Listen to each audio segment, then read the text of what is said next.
BBC প্রবাহে আপনাদের সবাইকে স্বাগত জানাচ্ছি। আমি শারমিন রমা। শুরুতেই দেখে নেব আজ কি থাকছে।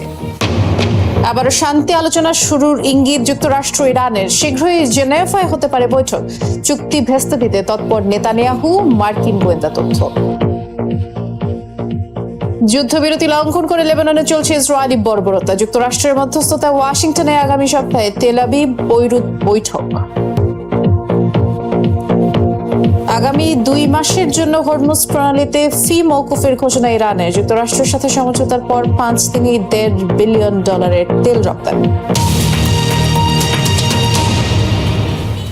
হিজবুল্লাহ ইসরায়েল যুদ্ধবিরতির পর আবারও যুক্তরাষ্ট্র ইরান চূড়ান্ত আলোচনা শুরুর সম্ভাবনা জেগেছে। ইতিবাচক মনোভাব দেখিয়েছে দুপক্ষই। গণমাধ্যম এক্সিওস জানিয়েছে ভাইস প্রেসিডেন্ট জেডি ভ্যান্সের পরিবর্তে সুইজারল্যান্ডের বৈঠক নেতৃত্ব দেবেন মধ্যপ্রাচ্য বিষয়ক মার্কিন প্রতিনিধি স্টিভ উইটকফ। ইরানের পক্ষ থেকে অংশ নিতে পারেন পররাষ্ট্রমন্ত্রী আব্বাস আরাকচি। এদিকে মার্কিন গোয়েন্দাদের শঙ্কা, শান্তি চুক্তি ভেস্তে দেওয়ার ছক কষছে ইসরায়েলি প্রধানমন্ত্রী বেনিয়ামিন নেতানিয়াহু। লেবাননে ইসরায়েলি আগ্রাসন বন্ধ না হওয়ায় সুইজারল্যান্ডে শুক্রবারের বৈঠক বাতিল করে ইরান। আলোচনার পরিকল্পনা চূড়ান্ত না হওয়ার কারণ দেখিয়ে সুইজারল্যান্ড সফর স্থগিত করেন মার্কিন ভাইস প্রেসিডেন্ট জেডি ভান্স। ফলে চূড়ান্ত চুক্তির আলোচনা নিয়ে তৈরি হয় অনিশ্চয়তা। পাল্টাপাল্টি অবস্থানের একদিন পরে অবশ্য নমনীয় দুপক্ষই। যুক্তরাষ্ট্র, হিজবুল ও ইসরায়েলের মধ্যে যুদ্ধবিরতির ঘোষণা দেওয়ার পর পুনরায় আলোচনা শুরুর আগ্রহ দেখিয়েছে ইরান। যদিও ইসরায়েলকে থামাতে ট্রাম্প প্রশাসনকে আরও দায়িত্বশীল হওয়ার পরামর্শ দিয়েছে দেশটি। ধারণা করা হচ্ছে পার্লামেন্টের স্পিকার বাঘের কালিবাফের পরিবর্তে আলোচনায় নেতৃত্ব দেবেন ইরানের পররাষ্ট্রমন্ত্রী। সুইজারল্যান্ডে যাওয়ার আগে কায়রোয় মিশর, পাকিস্তান ও সৌদি আরবের প্রতিনিধিদের সাথে ইরানের আলোচকদের বৈঠক হওয়ার কথা রয়েছে। মার্কিন গণমাধ্যম এক্সিওস জানিয়েছে আলোচনা শুরুর প্রস্তুতি নিচ্ছে যুক্তরাষ্ট্র। তেহরানের সাথে বৈঠকের জন্য জেডি ভান্সের পরিবর্তে সুইজারল্যান্ড যাচ্ছেন মধ্যপ্রাচ্য বিষয়ক প্রতিনিধি স্টিভ উইটকফ, যেখানে আগে থেকেই রয়েছেন ট্রাম্পের সাবেক উপদেষ্টা জেরেড কুশনার। তোড়জোড় শুরু হলেও অবশ্য এখনো বৈঠক শুরুর নির্দিষ্ট সময়সূচি প্রকাশ করা হয়নি। এদিকে ওয়াশিংটন পোস্টের দাবি, মার্কিন গোয়েন্দাদের শঙ্কা চুক্তি ভেস্তে দিতে নানা পদক্ষেপ নিতে পারে ইসরায়েল। সূত্রের বরাতে সংবাদ মাধ্যমটি জানিয়েছে এরই মধ্যে এ বিষয়ে ট্রাম্প প্রশাসনকে সতর্ক করা হয়েছে। যুদ্ধবিরতিতে রাজি হলেও লেবাননের দীর্ঘমেয়াদে হামলা চালিয়ে যাওয়ার পরিকল্পনা নেতানিয়াহু প্রশাসনের, এমন শঙ্কা মার্কিন গোয়েন্দাদের। সশস্ত্র গোষ্ঠী হিজবুল্লাহর সাথে যুদ্ধবিরতি নিয়ে সমঝোতা কয়েক ঘন্টা না পেরোতে লেবাননে আবারও আগ্রাসন চালালো ইসরায়েল। শুক্রবার মাঝরাত থেকে 12 দফা বিমান হামলা চালিয়েছে আইডিএফ। এই তথ্য জানিয়েছে দেশটির জাতীয় বার্তা সংস্থা NNA। যুক্তরাষ্ট্র ইরান সমঝোতা স্মারকের অন্যতম শর্ত লেবাননের যুদ্ধ বন্ধ, কিন্তু ইসরায়েলের চলমান হামলায় মধ্যপ্রাচ্যের শান্তি প্রচেষ্টা ভেস্তে যাওয়ার শঙ্কা দেখা দিয়েছে। দেশটিতে বৃহস্পতিবার মধ্যরাত থেকে এ পর্যন্ত ইসরায়েলের আগ্রাসনে কমপক্ষে 47 জন প্রাণ হারিয়েছে, 100-র কাছাকাছি আহত। এর আগে শুক্রবার হিজবুল্লাহর হামলায় নিহত হয় 4 ইসরায়েলি সেনা। এরপরেই যুদ্ধবিরতিতে সম্মত হয় দুই পক্ষ। এদিকে সশস্ত্র গোষ্ঠী হিজবুল্লাহর সাথে যুদ্ধবিরতির পর লেবাননের সরকারের সাথে বৈঠকে বসতে চলেছে ইসরায়েল। আগামী সপ্তাহেই ওয়াশিংটনে এই আলোচনা হবে। শুক্রবার মার্কিন পররাষ্ট্রমন্ত্রী মার্কো রুবিও এক বিবৃতিতে এই তথ্য নিশ্চিত করে জানিয়েছেন, দুই পক্ষের সাথে ফোনালাপের পরেই বৈঠকের বিষয়টি চূড়ান্ত হয়েছে। স্থায়ী শান্তির লক্ষ্যে কাজ করার আশাবাদ জানিয়েছে তেল আবিব, বৈরুত। এর আগে চলতি বছরের এপ্রিলে প্রথম দফা সরাসরি আলোচনা হয় ইসরায়েল ও লেবাননের মধ্যে, যা ছিল 1993 সালের পরে দুই দেশের মধ্যে প্রথম কোনো আনুষ্ঠানিক সাক্ষাৎ। তবে এতে হিজবুল্লাহ যুক্ত না থাকায় তেমন কোনো সমাধান হয়নি। যুদ্ধবিরতি উপেক্ষা করে লেবাননে নিয়মিত হামলা চালিয়ে গেছে ইসরায়েল। 60 দিনের জন্য হরমুজ প্রণালীতে জাহাজ চলাচলের ফি মওকুফের সিদ্ধান্ত নিয়েছে ইরান। শুক্রবার এই ঘোষণা দিয়েছে দেশটি। এক বিবৃতিতে তারা জানায়, যুক্তরাষ্ট্রের সাথে সই হওয়া সমঝোতা স্মারকের আওতায় আগামী 60 দিন এই জলপথ পাড়ি দেওয়ার জন্য কোনো ফি নেওয়া হবে না। তবে হরমুজ পাড়ি দিতে হলে অন্তত 48 ঘন্টা আগে তেহরানের কাছে ট্রানজিট অনুরোধ পাঠাতে হবে আর মেনে চলতে হবে নির্ধারিত নিয়মকানুন। বিবৃতিতে বলা হয়েছে, জলপথটির কিছু অংশে মাইন থাকায় নিরাপদ চলাচল নিশ্চিত করতে আগে থেকেই তেহরানের সাথে সমন্বয় করে রুট ও সময়সূচি নির্ধারণ করে নিতে হবে। যুক্তরাষ্ট্রের সাথে সমঝোতার পর 5 দিনে $1.5 বিলিয়ন তেল রফতানি করল ইরান। সমুদ্র চলাচল বিষয়ক পর্যবেক্ষণ সংস্থা ট্যাঙ্কার ট্র্যাকার্সের এক্স হ্যান্ডেলে করা এক পোস্টে এই তথ্য জানানো হয়েছে। গেল কয়েকদিনই হরমুজ প্রণালী দিয়ে 1.80 কোটি ব্যারেল অপরিশোধিত তেল বিশ্ববাজারে পাঠিয়েছে ইরান। 24 ঘন্টায় দেশটির একাধিক তেল ট্যাঙ্কার ওমান সাগর পাড়ি দিয়ে আন্তর্জাতিক জলসীমায় প্রবেশ করেছে বলেও জানায় তেহরান। আগামী দিনগুলোতে আরও বেশ কিছু ট্যাঙ্কার যাত্রার জন্য প্রস্তুত আছে। এর আগে বুধবার প্রকাশিত সমঝোতা চুক্তি অনুযায়ী ইরানের উপর থেকে মার্কিন নৌ অবরোধ প্রত্যাহার শুরু হয়েছে। বিনিময়ে পারস্য ওমান সাগরে বাণিজ্যিক জাহাজে নিরাপদ চলাচল নিশ্চিত করবে ইরান। যুদ্ধ, নিষেধাজ্ঞা আর অর্থনৈতিক চাপে দীর্ঘদিন ধরে কোণঠাসা ইরান এবার ধাক্কা সামলে নতুন অর্থনৈতিক সমীকরণের পথে। বিশ্লেষণ বলছে, উৎপাদন ও রপ্তানি পূর্ণ সক্ষমতায় ফিরলে বছরে শুধু তেল বেচেই $105 বিলিয়ন বেশি আয় করতে পারবে তেহরান। পাশাপাশি ভবিষ্যতে হরমুজ প্রণালীতে ট্রানজিট ফি বা টোল ব্যবস্থা চালু করা হলে আয় আরও কয়েক বিলিয়ন ডলার বেড়ে যাবে। দীর্ঘদিনের নিষেধাজ্ঞা, আঞ্চলিক সংঘাতে অর্থনৈতিক চাপে থাকা ইরানের নতুন আশার আলো। যুক্তরাষ্ট্রের সাথে সমঝোতার পর অর্থনৈতিক পুনরুদ্ধারের নতুন হিসাব কষছে তারা। মানি কন্ট্রোলের একটি বিশ্লেষণ অনুযায়ী বর্তমানে ওপেক মূল্য ধরে দৈনিক প্রায় 35 লাখ ব্যারেল তেল উৎপাদন করতে পারলে যুদ্ধ পূর্ববর্তী দাম হলেও দৈনিক আয় দাঁড়াবে $289 মিলিয়ন। পূর্ণমাত্রা তেল রপ্তানি করলে বছরে $105 বিলিয়ন বেশি আয় করতে পারবে, যাতে অবকাঠামো উন্নয়নের পাশাপাশি শক্তিশালী হবে বৈদেশিক মুদ্রার রিজার্ভ। তবে তেহরানের নজর শুধু তেল বিক্রিতেই নয়, হরমুজ প্রণালী ব্যবহারকারী জাহাজের ওপর টোল আরোপের পরিকল্পনাও বিবেচনায় রাখছে। মধ্যপ্রাচ্যের ভূ রাজনীতির কেন্দ্রবিন্দুতে থাকা হরমুজ প্রণালী ইরানের জন্য হয়ে উঠতে পারে এক বিশাল আয়ের উৎস। বর্তমানে সুয়েজ খাল থেকে মিশরের দৈনিক আয় প্রায় $20 মিলিয়ন। সুয়েজ খালের সমপর্যায়ের ফি আদায় করা গেলে সব মিলিয়ে হরমুজ থেকেই ইরানের অংশে প্রায় $4 মিলিয়ন পর্যন্ত আয় হতে পারে। বিশ্বের প্রায় 20% তেল এবং 25% LNG হরমুজ দিয়ে পরিবাহিত হয়। গাজায় যুদ্ধবিরতির পরও গড়ে প্রতিদিন একটি শিশুকে হত্যা করছে ইসরায়েল। জাতিসংঘের শিশু বিষয়ক সংস্থা ইউনিসেফ এই তথ্য জানিয়েছে। শুক্রবার প্রকাশিত এক প্রতিবেদনে সংস্থাটি জানায়, 2025 সালের অক্টোবরে যুদ্ধবিরতি ঘোষণার পর এখন পর্যন্ত 265 জন ফিলিস্তিনি শিশুকে হত্যা করেছে ইসরায়েল। অবরুদ্ধ গাজা উপত্যকায় এখনও আগ্রাসন অব্যাহত রয়েছে। সংস্থাটি আরও জানিয়েছে, যুদ্ধবিরতি আসলে কাগজে কলমেই সীমাবদ্ধ। নিজ বাড়ি, স্কুল কিংবা খেলার মাঠেও হামলার শিকার হয়েছে সব শিশুরা। নিহতের পাশাপাশি আহত শিশুর সংখ্যাও কম নয়। অঙ্গহানির শিকার হয়ে মৃত্যুর ঝুঁকিতে 4 শতাধিক শিশু। সমালোচনার একদিন পর ইসরায়েল ও নেতানিয়াহুকে এবার প্রশংসায় ভাসালেন মার্কিন প্রেসিডেন্ট ডোনাল্ড ট্রাম্প। স্থানীয় সময় শুক্রবার মেরিল্যান্ডে দেয়া বক্তব্যে নেতানিয়াহুকে যোদ্ধা বলে আখ্যা দেন তিনি। বলেন, ইসরায়েলের সাথে তার সম্পর্ক অসাধারণ। We fought very well with Israel. যুদ্ধে আমরা ইসরায়েলের সাথে কাঁধে কাঁধ মিলিয়ে লড়েছি। আমাদের সম্পর্ক খুবই ভালো। বিবি নেতানিয়াহু একজন যোদ্ধা। তিনি যা করেছেন তার জন্য তাকে প্রাপ্য স্বীকৃতি দেওয়া উচিত। সামগ্রিকভাবে ইসরায়েলের সবার সাথেই আমার সুসম্পর্ক রয়েছে। Because he really did. We had air force one বহরে যুক্ত হতে প্রস্তুত পৃথিবীর সবচেয়ে বিলাসবহুল বিমান। কাতারের রাজ পরিবারের দেয়া বোয়িং 7478 মডেলের উড়োযানটির মূল্য $480 মিলিয়ন, যা বাংলাদেশি মুদ্রায় 5,500 কোটি টাকার বেশি। বাথরুম সহ অন্তঃসজ্জার সর্বত্র রয়েছে 24 ক্যারেট স্বর্ণের কারুকাজ। আকারে যেমন বিশাল, অন্দরেও রাজকীয় নকশা। নিরাপত্তা ব্যবস্থার দিক থেকেও সুরক্ষিত এক দুর্গ বলা যায়।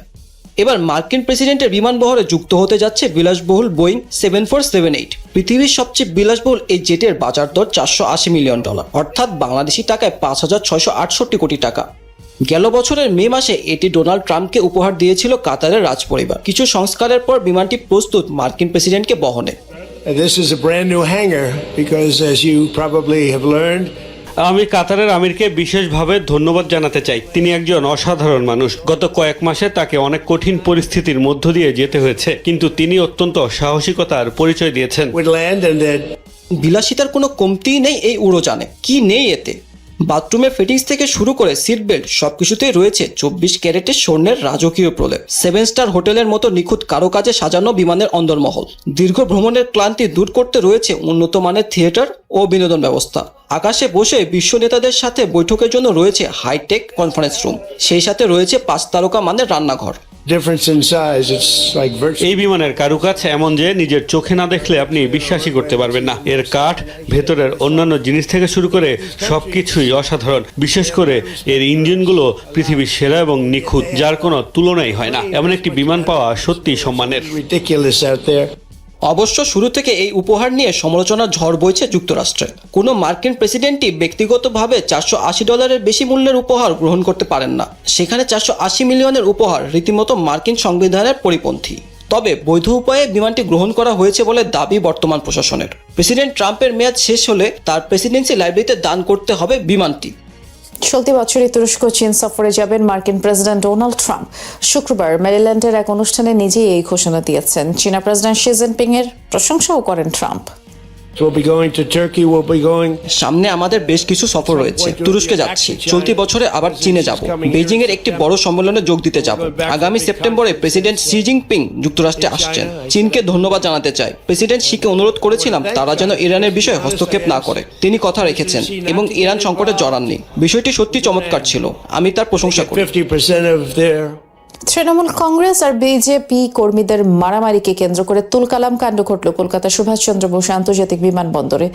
দিল্লি থেকে তৃণমূলের সাধারণ সম্পাদক অভিষেক ব্যানার্জির বিমানবন্দরে পৌঁছানোর কথা ছিল এবং তাকে স্বাগত জানাতে কর্মী সমর্থকরা জড়ো হন। পাল্টা অবস্থান নেয় বিজেপি কর্মীরাও। তৃণমূলের অভিযোগ, অভিষেকের উপর হামলার লক্ষ্যেই বিজেপির কর্মীরা বিমানবন্দর এলাকায় অস্ত্র নিয়ে প্রবেশ করে। আর এ সময় অভিষেককে ডিম নিক্ষেপের প্রস্তুতি নেওয়া হয়, যার জেরেই পরিস্থিতি উত্তপ্ত হয় আর সেটি এক পর্যায়ে তুমুল মারামারিতে গড়ায়।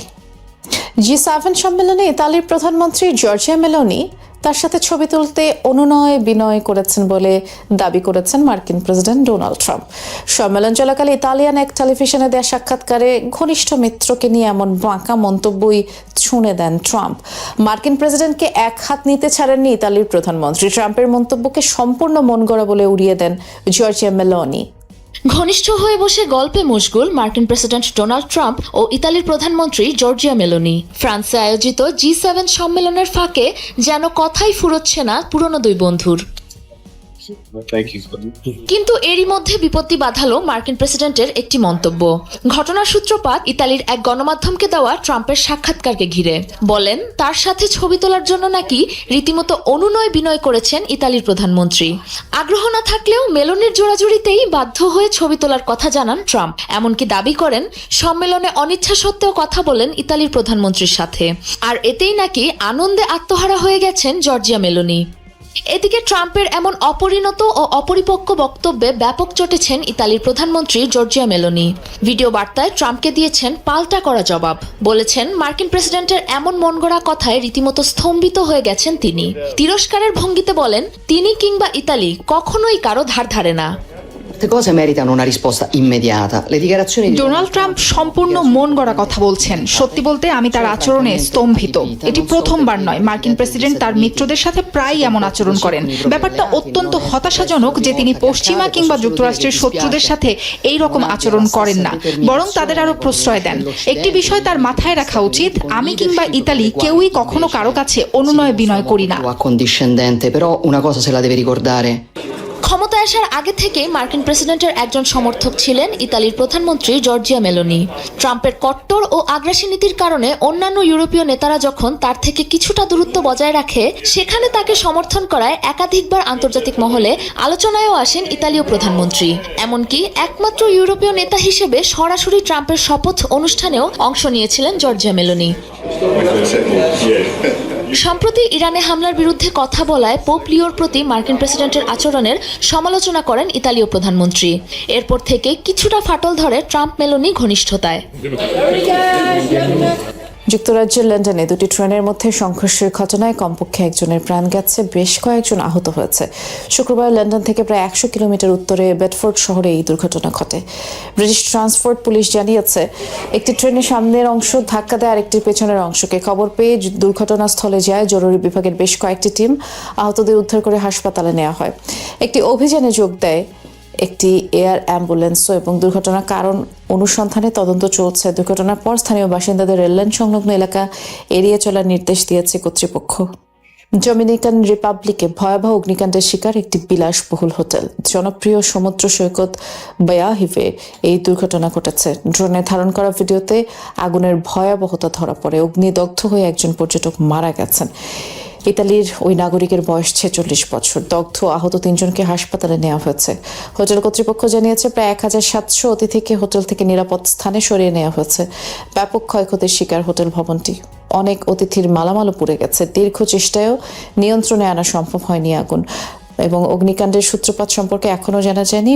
পরবর্তীতে অনেক চেষ্টার পরে আগুন নিয়ন্ত্রণে আনা হয় এবং এর কারণ খতিয়ে দেখা হচ্ছে। স্পেনে শুরু হয়েছে অভিবাসীদের বৈধ করার প্রক্রিয়া। এরই মধ্যে 10 লাখের বেশি আবেদন জমা পড়েছে। মূলত অবৈধ অভিবাসীদের মূলধারার শ্রমবাজারে যুক্ত করতেই এই সুযোগ দেওয়া হচ্ছে। সরকারি ঘোষণা অনুযায়ী প্রয়োজনীয় কাগজপত্র জমা দিলে অভিবাসনের সুবিধা মিলবে। স্পেন সরকারের এই উদ্যোগকে স্বাগত জানিয়েছে দেশটিতে বসবাসরত বাংলাদেশিরা। ঘন্টার পর ঘন্টা দাঁড়িয়ে থেকেও নেই ক্লান্তি। এই অপেক্ষা বৈধ অভিবাসনের জন্য। যে স্বপ্ন নিয়ে ইউরোপে পাড়ি জমিয়েছিলেন, অবশেষে তা সত্যি হতে যাচ্ছে। গোটা ইউরোপ যখন অবৈধ অভিবাসীদের বিরুদ্ধে কঠোর, তখন উল্টো পথে হাঁটছে স্পেন। দেশটির সরকার নথিহীন অভিবাসীদের বৈধতা দেওয়ার ঘোষণা দিয়েছিল চলতি বছরের শুরুতে। এপ্রিলে এসে শুরু হয় সেই প্রক্রিয়ার প্রথম ধাপ। এবার দ্বিতীয় ধাপে প্রথম দিনে জমা পড়েছে 9 লাখেরও বেশি আবেদন। এর মধ্যে আছেন অনেক বাংলাদেশি। পেপার হবে তখন আমরা ওদের সাথে 8 ঘন্টা কাজ করতে পারবো, তাহলে যে ভালো একটা স্যালারি দিবে, সব সুযোগ সুবিধা পাবো এখানে। আমরা লিগ্যাল ভাবে দেশে থাকার অনুমতি পাইতেছি, প্লাস সরকারকে ট্যাক্স দেওয়ার ওইরকম একটা সুযোগ পাইতেছি। আমাদের ফ্যামিলির জন্য অনেক ভালো হইতেছে। এই বৈধ হওয়ার সুযোগ যদি 15,000 প্রবাসী বাংলাদেশি পায়, তাহলে বাংলাদেশের যে রেমিডেন্স, এই রেমিডেন্স আমরা হিসাব করছি প্রায় 9 মিলিয়ন ইউরো প্রতি বছর বাংলাদেশের রেমিডেন্সে যোগ হবে। চলতি বছরগুলোতে ইউরোপের অর্থনীতি স্থবির হয়ে পড়লেও স্পেনের প্রবৃদ্ধি ছিল লক্ষণীয়। শ্রমঘাটতি পূরণ সহ নানাভাবে দেশটির অর্থনীতিতে অবদান রেখে চলেছে অনথিভুক্ত অভিবাসীরা। অবৈধ এ বিদেশিদের মূলধারা শ্রমবাজারে অন্তর্ভুক্ত করতেই এ পদক্ষেপ নেয় স্প্যানিশ সরকার। বৈধতা না থাকায় কম মজুরিতে বাধ্য হয়ে হোটেল, রেস্তোরাঁ, কৃষি খামার কিংবা বয়স্কদের সেবা দেওয়ার মতো কঠিন কাজগুলো করতে হতো তাদের। প্রয়োজনীয় কাগজপত্র জমা দেওয়ার পর থেকেই ন্যায্য মজুরিতে কাজ করতে পারবেন তারা। আপাতত জুন মাসের শেষ দিন পর্যন্ত 10 লাখ আবেদন জমা নেওয়ার কথা জানিয়েছে স্পেন সরকার। ইসরায়েলকে থামতে বলুন, নয়তো যুদ্ধবিরতি চুক্তি ভেস্তে গেলে এর দায় আপনাদেরকেই নিতে হবে। ট্রাম্প প্রশাসনকে উদ্দেশ্য করে ইরানের পররাষ্ট্রমন্ত্রী আব্বাস আরাকচির এমন সতর্ক বার্তার পরপরই হিজবুল্লাহর সঙ্গে ইসরায়েলের যুদ্ধবিরতিতে সম্মতির খবর দিয়েছে যুক্তরাষ্ট্র। এর আগে লেবাননে রাতভর ব্যাপক হামলার প্রতিবাদে সুইজারল্যান্ডে হতে যাওয়া যুক্তরাষ্ট্র ইরান সমঝোতা সই অনুষ্ঠানে প্রতিনিধি না পাঠানোর ঘোষণা দেয় তেহরান। এতেই নড়েচড়ে বসে ট্রাম্প প্রশাসন, যোগাযোগ করে ইসরায়েলের সঙ্গে। এর কিছুক্ষণ পরেই ইসরায়েল ও হিজবুল্লাহর মধ্যে যুদ্ধবিরতিতে সম্মত হওয়ার ঘোষণা দেয় ওয়াশিংটন। ইরান যুক্তরাষ্ট্র চুক্তির অধীনে লেবানন সহ সব ফ্রন্টে যুদ্ধবিরতি কার্যকর হওয়ার কথা থাকলেও তা শুনেনি ইসরায়েল। উল্টো সুইজারল্যান্ডে আনুষ্ঠানিক চুক্তি সই অনুষ্ঠানের আগে দক্ষিণ লেবাননে ব্যাপক বিমান হামলা চালায়। এতে নিহত হয় অন্তত 47 জন। পাল্টা জবাব দেয় হিজবুল্লাহ। তাদের আক্রমণে প্রাণ হারায় 4 ইসরায়েলি সেনা। এই দুই পক্ষের সংঘাত এখন তীব্র আকার ধারণ করেছে, অনিশ্চয়তার মুখে ঠেলে দিচ্ছে ইরান যুক্তরাষ্ট্র সমঝোতা চুক্তির ভবিষ্যৎ। ঠিক তখনই ব্যাপারটি শক্ত হাতে দমন করেছেন ট্রাম্প। ইসরায়েল হিজবুল্লাহর মধ্যকার এই যুদ্ধবিরতি চুক্তির বিষয়টি বার্তা সংস্থা রয়টার্সকে নিশ্চিত করেছেন যুক্তরাষ্ট্রের এক জ্যেষ্ঠ কর্মকর্তা। নাম প্রকাশে অনিচ্ছুক ওই মার্কিন কর্মকর্তা বলেন, হিজবুল্লাহ এবং ইসরায়েল যুদ্ধবিরতিতে সম্মত হয়েছে। যুক্তরাষ্ট্র ও কাতারের মধ্যস্থতাকারীরা এই চুক্তির রূপরেখা তৈরি করেছেন এবং এতে ইরান সহযোগিতা প্রদান করেছে। ইসরায়েল হিজবুল্লাহ যুদ্ধবিরতিতে সম্মত হওয়ার পর স্থায়ী শান্তি প্রতিষ্ঠার লক্ষ্যে আগামী সপ্তাহে ওয়াশিংটনে লেবানন সরকার ও ইসরায়েলের মধ্যে সরাসরি আলোচনা আবার শুরু হবে বলে জানিয়েছেন মার্কিন পররাষ্ট্র দপ্তর। অন্যদিকে লেবাননের প্রেসিডেন্ট জোসেফ আউন বলেছেন, ওয়াশিংটনের আলোচনা সফল করতে হলে প্রথমে লেবাননের ভূখণ্ডে ইসরায়েলি হামলা পুরোপুরি বন্ধ করতে হবে। এদিকে যুক্তরাষ্ট্র দুপক্ষের মধ্যে যুদ্ধবিরতির কথা বললেও দক্ষিণ লেবাননে ইসরায়েলি হামলার খবর পাওয়া গেছে। লেবাননের নাবাতিহে শহরের উদ্ধারকর্মীরা জানান, স্থানীয় সময় বিকেল 4টায় যুদ্ধবিরতি কার্যকর হওয়ার পরও সেখানে অন্তত 12টি বিমান হামলা হয়েছে, যা যুক্তরাষ্ট্রের কূটনৈতিক প্রচেষ্টাকে নতুন চ্যালেঞ্জের মুখে ফেলে দিয়েছে। তাছাড়া এখনও বেশ আগ্রাসী কথা বলছেন ইসরায়েলের জাতীয় নিরাপত্তা মন্ত্রী ইতমার বেন গভির। 4 ইসরায়েলি সেনা নিহত হওয়ার পর তিনি বলেন, লেবাননকে জ্বলতে হবে। একজন ইসরায়েলি মায়ের অশ্রুর বিনিময়ে 1000 লেবাননি মায়ের কান্না ঝরতে হবে। ইসরায়েলের এমন মারমুখী অবস্থানের পর শেষ পর্যন্ত ইরান যুক্তরাষ্ট্র যুদ্ধবিরতি চুক্তি টেকে কিনা সেটাই এখন দেখার বিষয়। ইসরায়েল হিজবুল্লাহ যুদ্ধবিরতিতে সম্মতির পর ফের আশার আলো দেখাচ্ছে যুক্তরাষ্ট্র ইরান সমঝোতা স্মারকে। শান্তি আলোচনার প্রথম পর্বে অংশ নিতে এরই মধ্যে সুইজারল্যান্ডের উদ্দেশ্যে রওনা হয়েছেন মার্কিন প্রেসিডেন্ট ডোনাল্ড ট্রাম্পের বিশেষ দূত স্টিভ উইটকফ ও তার জামাতা জ্যারেড কুশনার। ইরানের সঙ্গে হওয়া সমঝোতা স্মারকে আনুষ্ঠানিক সই করতে মার্কিন ভাইস প্রেসিডেন্ট জেডি ভ্যান্সের সুইজারল্যান্ড সফরের কথা থাকলেও আপাতত সেটি হচ্ছে না। তবে প্রয়োজনে ভ্যান্স সেখানে যাওয়ার জন্য প্রস্তুত রয়েছেন বলে নিশ্চিত করেছে হোয়াইট হাউস। 19 জুন সুইজারল্যান্ডে ইরান যুক্তরাষ্ট্র চুক্তির আনুষ্ঠানিকতা শেষ হওয়ার কথা থাকলেও শেষ মুহূর্তে বাগড়া দেয় ইসরায়েল। চুক্তির শর্ত ভঙ্গ করে লেবাননে ব্যাপক হামলা চালায় ইসরায়েলি বাহিনী, যার প্রতিবাদে সুইজারল্যান্ডের আনুষ্ঠানিকতা থেকে সরে দাঁড়ায় ইরান। পরবর্তীতে হিজবুল্লাহর সঙ্গে ইসরায়েল যুদ্ধবিরতিতে সম্মত হওয়ায় ফের সুইজারল্যান্ডের উদ্দেশ্যে রওনা হয়েছে মার্কিন প্রতিনিধি দল। অন্যদিকে ইরানের পররাষ্ট্রমন্ত্রী আব্বাস আরাকচির সুইজারল্যান্ডে যাওয়ার পরিকল্পনা রয়েছে, তবে পরিস্থিতির উপর নির্ভর করে এই পরিকল্পনায় পরিবর্তন আসতে পারে। এর আগে জেডি ভ্যান্সের সুইজারল্যান্ড সফর স্থগিত হওয়ার কারণ হিসেবে জানা গিয়েছিল লেবাননে ইসরায়েলের হামলা অব্যাহত থাকার জেরেই ইরানের সঙ্গে ওই আলোচনায় বসতে চাননি ভ্যান্স। পরে পরিস্থিতি বিবেচনায় নিয়ে বেনিয়ামিন নেতানিয়াহুর সঙ্গে কথা বলে হিজবুল্লাহর সঙ্গে ইসরায়েলকে যুদ্ধবিরতিতে রাজি করান ট্রাম্প। লেবাননে ইসরায়েলি হামলা বন্ধের ব্যাপারে ট্রাম্প বলেন, হ্যাঁ, আমি হামলা বন্ধ করতে পারবো, তারা আমাকে অনেক সম্মান করে, আমি যা বলি তাই করে। নেতানিয়াহুর ব্যবহারও ভালো, কিন্তু মাঝে মাঝে শান্ত হতে হয়, মাথা খাটাতে হয়।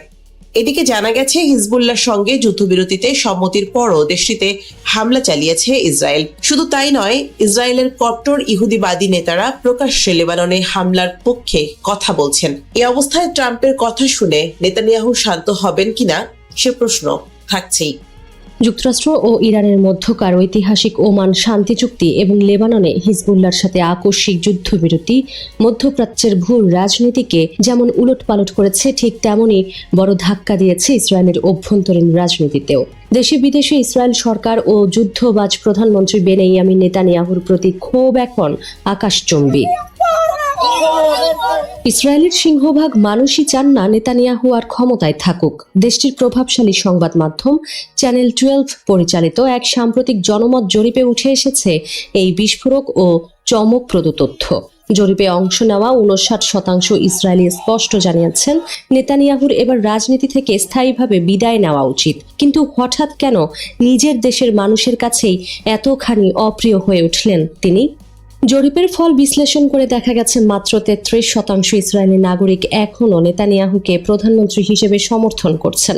বাকি 8% মানুষ অবশ্য এই বিষয়ে কোনো মন্তব্য করতে রাজি হননি। দীর্ঘ রাজনৈতিক ক্যারিয়ারে 1996 সালে প্রথমবার ইসরায়েলের সরকার প্রধান হয়েছিলেন নেতানিয়াহু। এরপর 2009 থেকে 2021 সাল এবং সর্বশেষ 2022 সাল থেকে আজ পর্যন্ত রেকর্ড সময় ধরে দেশটির মসনদ আঁকড়ে রেখেছেন তিনি। তবে ওয়াশিংটন ও তেহরানের আকস্মিক সমঝোতা এবং নিজের ডানপন্থী জোটের সীমাহীন ব্যর্থতা তার এতকালের নিরাপত্তা রক্ষাকারীর সাজানো ইমেজকে ধূলিসাৎ করে দিয়েছে সম্পূর্ণভাবে।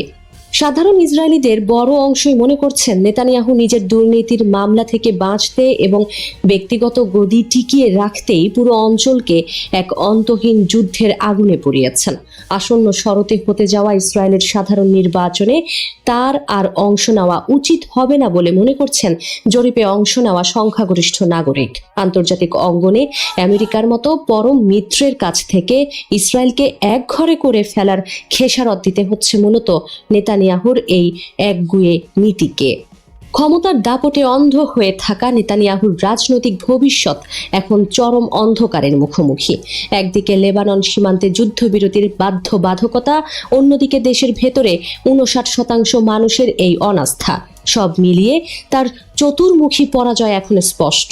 শেষ পর্যন্ত এই গণ অসন্তোষের ঢেউ আগামী শরতের নির্বাচনে কিং বিবি খ্যাত এই নেতাকে ক্ষমতার মসনদ থেকে কি চিরতরে ছিটকে ফেলবে? মার্কিন যুক্তরাষ্ট্রের প্রেসিডেন্ট ডোনাল্ড ট্রাম্প কি তার সাম্প্রতিক ইরান যুক্তরাষ্ট্র সমঝোতা স্মারকটি পর্যালোচনার জন্য কংগ্রেসের কাছে পেশ করতে বাধ্য? ইরান যুক্তরাষ্ট্র যুদ্ধ অবসানের লক্ষ্যে তৈরি এই সাম্প্রতিক সমঝোতা স্মারকটি এখন ওয়াশিংটনের রাজনীতিতে নতুন এক বিতর্কের জন্ম দিয়েছে। একদিকে ইসরায়েলপন্থী লবি ও রিপাবলিকানদের এক অংশ দাবি করছেন এটি কংগ্রেসে পাঠাতেই হবে, অন্যদিকে ডেমোক্র্যাটরা একে দেখছেন স্রেফ ভণ্ডামি হিসেবে।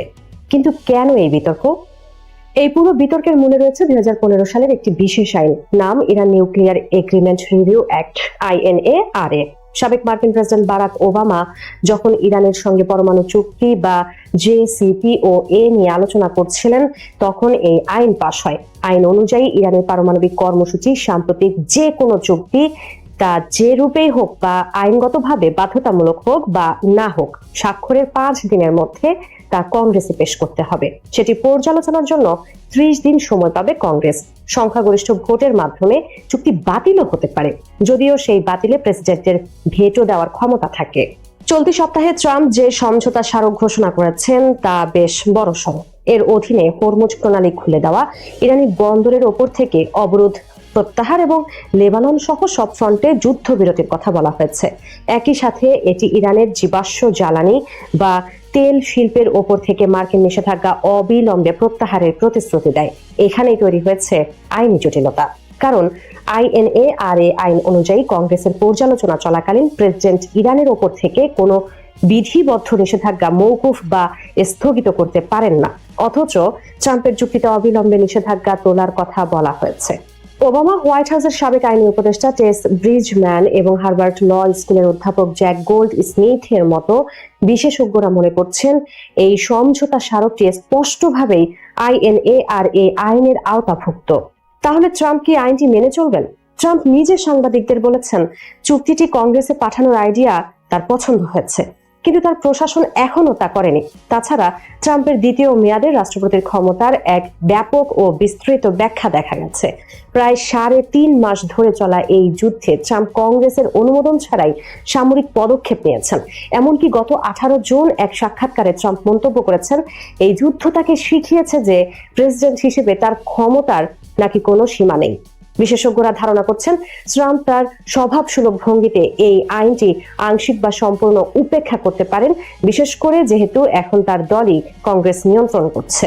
এই বিতর্কের সবচেয়ে চমকপ্রদ দিক হলো কংগ্রেসের হঠাৎ জেগে ওঠা তদারকির আগ্রহ। AIPAC বা JINSA এর মতো যেসব ইসরায়েলপন্থী গোষ্ঠী যুদ্ধ চলাকালীন ট্রাম্পের একক ক্ষমতাকে সমর্থন জুগিয়েছিল, তারাই এখন কংগ্রেসে এই চুক্তি পাঠানোর জন্য সবচেয়ে বেশি সোচ্চার। এমনকি গত মে মাসে একটি আইনের সময়সীমা থাকা সত্ত্বেও রিপাবলিকানরা ট্রাম্পকে যুদ্ধ চালিয়ে যাওয়ার অনুমতি দিয়েছিল, কোনো বাধা দেয়নি। আর এখন যুদ্ধ থামানোর চুক্তি হতেই তারা আইনের দোহাই দিচ্ছে।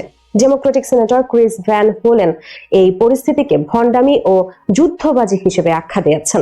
তার মতে যারা যুদ্ধ শুরু করার সময় ঘুমিয়েছিলেন, তারাই এখন যুদ্ধ থামাতে বাধা দিতে আইনি অস্ত্র খুঁজছেন।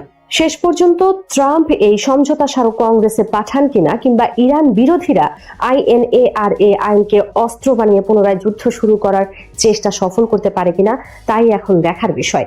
তবে ওয়াশিংটনের ক্ষমতার অলিন্দে এই আইনি লড়াই যে ট্রাম্পের শান্তি প্রক্রিয়ার গতিকে কিছুটা হলেও মন্থর করতে পারে তা বলাই বাহুল্য। সবাইকে শুভকামনা জানিয়ে আমি শারমিন রমা আজ এখানেই বিদায় নিচ্ছি। ভালো থাকবেন।